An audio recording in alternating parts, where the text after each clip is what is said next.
Aunty আপনি আমার মারছেন কে লিগা? আচ্ছা ঠিক আছে, তোর মারছে তোর বাপের ভাগ্য বলে, তোর মাইরে ফেলাই দেয় নাই। ফালতু বলা পাইন আয় আর এখানে খাওন চাস। তাহলে আপু ওই যে মাহিনে যে আপনি মারছেন, তাহলে আপনি এই ভাই ওর কেলিকা মারেন ওর সাথে? আরে স্যার আয় আর খাংরামি করতেছে, খা করে কে তো খাওন পাবো কই, আমি কই থেকে টেয়া পাবো? তাহলে আপনি ও এতি মানুষ বাপ মা নাই, তাহলে আপনি ওর সাথে এমন করে মানি? ও বুঝা না, এতে মানুষের কষ্ট খাইতে হয়, আস্তে আস্তে অল্প খাইতে হয়, আর ও তো খাইতে চায় বেশি করে খাইতে চায়, আমি ডিম কই থেকে।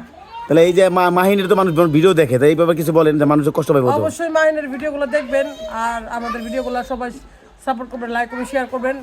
নাইলে মাহিন তুমি বল কিছু, মাহিন বলো। আনারে তো না খায় থাকতে হবে মাহিনকে, আমি তো খাওয়াইতে পারবো না, মাহিন আমি বলো। তো অন্য কোনো কাজ করি না। দেখছেন আপনারা আমার আন্টি আমার মায়েরা কত বয়ান মারতেছে। আমি বয়ন করছি, আপনারাই বলবেন একটা মহিলা মানুষ কিভাবে কামাই করে ইনকাম করে খাওয়াবে বলেন।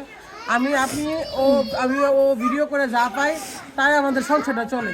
অবশ্যই যারা মাহিনকে ভালোবাসেন, মাহিনের দুঃখ দেখে আপনাদের যদি একটু কষ্ট লেগে থাকে, অবশ্যই এই ভিডিওগুলো লাইক করবেন, শেয়ার করে দিবেন, আর মাহিনের ভালো খাবার সুযোগ করে দিবেন ইনশাল্লাহ।